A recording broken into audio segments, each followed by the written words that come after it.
ఈరోజు మేము వైజాగ్లోని శివాజీ పార్క్ వచ్చామండి. ఇక్కడికి రావడానికి మెయిన్ రీజన్ ఏంటంటే మా పాప తనని అప్పుడప్పుడు మాకు వీకెండ్స్లో ఎప్పుడైనా ఖాళీగా ఉన్నప్పుడు బీచ్కి తీసుకెళ్తుంటే అక్కడ ఇసుకలో ఆ పీతలు ఉంటాయి కదా, అవి తీసుకొచ్చి తను అసలు భయపడట్లేదు అనమాట. అంటే కుక్కలు ఆ పీతలు ఏం చూసినా తను భయపడకుండా ఉంటుంది అండ్ వాటిని చిదిపేస్తుంది. అరే బాబు ఇలా కాదు, దీనికి కొంచెం పూలు మొక్కలు చూపిద్దాంలే మన పద్ధతిలో అని చెప్పి శివాజీ పార్క్ వచ్చాము.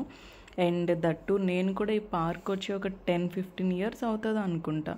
చిన్నప్పుడైతే రెగ్యులర్గా వెళ్ళే వాళ్ళం స్కూల్ నుంచి కాలేజ్ నుంచి వచ్చేసరికి. బట్ ఇప్పుడు మన చదువుల కోసం ఉద్యోగాల కోసం ఎక్కడెక్కడికో పొట్ట చేత పట్టుకుని వెళ్ళిపోవాల్సిన పరిస్థితి వచ్చిందండి బాబు. సో అలా ఎప్పుడైనా మనకి ఫ్రీ టైం ఉన్నప్పుడు మన ప్లేస్, మన పుట్టిన ఊరు కానీ పుట్టిన ఇల్లు, మన చిన్నప్పుడు పెరిగిన ఆ ప్రదేశాలకు వెళ్తే చాలా హ్యాపీగా ఉంటుంది. మా పాప చూడండి అయితే అస్సలు ఆగట్లేదు. ఏదో పార్క్ ముందుగానే తనకు తెలిసినట్టు పరుగులు పరుగులు తీస్తుంది. దాని వెనుక నేనైతే అస్సలు పరుగులు తీయలేకపోయాను. ఇక్కడ చూసారా ఈ డాల్ఫిన్స్, ఇది కూడా కొత్తగా పెట్టినట్టున్నారు. ఇది వరకు అయితే ఉండేది కాదు. ఇది ఈ సరౌండింగ్స్లో మన ఎటువైపు తిరిగినా ఆ డాల్ఫిన్స్ ఒకేలా కనపడుతున్నాయి. అది నాకు చాలా బాగా నచ్చింది. అండ్ ఈ ఫౌంటైన్స్ కూడా బాగా మెయింటైన్ చేస్తున్నారు. చాలా క్లీన్గా నీట్గా ఉంది. అండ్ ఎక్కడ డస్ట్ లేకుండా అన్ని ఫౌంటైన్స్ కూడా బాగా వర్క్ అవుతున్నాయి. అండ్ ఈ ఫౌంటైన్స్ నుంచి వచ్చే ఆ చిరుజల్లులు మన మీద పడుతుంటే అబ్బా మంచి ప్లేస్కి వచ్చామనిపించింది. అండ్ ఇక్కడ చూడండి మా పాప అసలు కింద వదిలితే ఫౌంటైన్లోకి వెళ్ళిపోతుంది, పైన ఉంచితే నన్ను ఎక్కి తొక్కుతుంది అనమాట.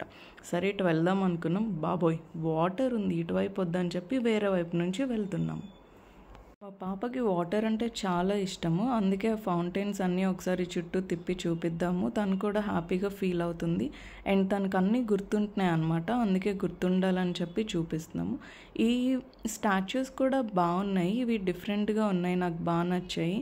అండ్ ఇదంతా ఫౌంటైన్ ఏరియా, ఇక్కడ మొత్తం వాటర్ ఫ్లో అదంతా బాగా చేశారు. శివాజీ పార్క్ ఇది వరకు కాకుండా ఇప్పుడైతే చాలా బాగుంది. పిల్లలు కూడా చాలా ఎక్కువ మంది వస్తున్నారు.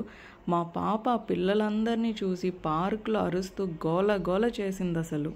ఈ ఫౌంటైనే కాకుండా నెక్స్ట్ ఇంకోటి కొత్తగా కూడా పెట్టారు. ఇది ఈ వరకు అయితే ఇది ఉండేది కాదు నాకు తెలిసి. అండ్ ఈ వాటర్ వల్ల అనుకుంటే ఇక్కడ మొక్కలు కూడా చాలా పచ్చగా ఉన్నాయి. లేదంటే కొన్ని పార్క్స్లో అంత బాగుండవు. బట్ ఈ పార్క్లో అయితే మొక్కలు కూడా చాలా పచ్చగా గ్రీనరీ కూడా బాగా మెయింటైన్ చేస్తున్నారు. పార్క్లో మెయింటెనెన్స్ అయితే బాగుంది. ఎంతైనా వైజాగ్ అంటే ఒక ఎమోషన్ అండి. ప్రతి ప్లేసు ఒక గుర్తులా ఉంటుంది మనకి. ఎక్కడికి వెళ్ళినా ఏం చేసినా అసలు ఆ పీస్ఫుల్గా ఉంటుంది అనమాట. ఇది చూడండి, ఇది కొత్తగా పెట్టారు. మా హస్బెండ్ని నేను ఫోటో తీయండి అంటే తను నాకు తెలియకుండా వీడియో తీస్తున్నారు. నేను మాత్రం అలా బొమ్మలాగా ఫోటో తీస్తున్నారేమో అని చెప్పి స్టాచ్యూలాగా నిలబడిపోయాను.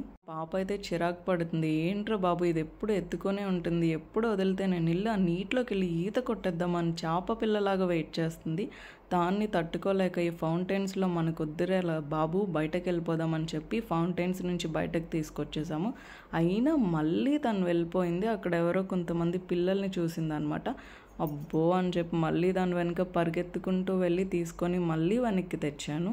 అలా ఇంకా ముందుకు వెళ్తూ ఉన్నాము. ఆ ముందుకు వెళ్తే స్కేటింగ్ రింక్ అవన్నీ ఉంటాయి, చాలా బాగుంటుంది అక్కడ కూడా. అండ్ ఒక క్యాంటీన్ కూడా ఉంటుంది, మనకు నచ్చినవన్నీ అవైలబుల్గా ఉంటాయి అని అనుకోకండి. సో వాడేం పెడితే మనం అదే తినాలి. మా పాప మాత్రం అస్సలు ఆపలేకపోయాము. నాకైతే కాళ్ళ నొప్పులు వచ్చేసాయి, కాళ్ళ నొప్పులు చేతుల నొప్పులు ఒక్కటి కాదు అసలు. అండ్ ఇది మళ్ళీ ఎంట్రన్స్ అనమాట, మనం వెళ్ళిపోబోయే ఎంట్రన్స్కి వచ్చేసాము. సో ఇదండి ఈ పార్క్ అయితే బాగుంది. మీరు కూడా ఇఫ్ ఇన్ కేస్ ఎప్పుడైనా ఫ్రీగా ఉంటే వన్స్ విజిట్ చేయండి. అండ్ ఫైనల్లీ మోమోస్ తినేసి ఇంటికి వెళ్ళిపోయాం.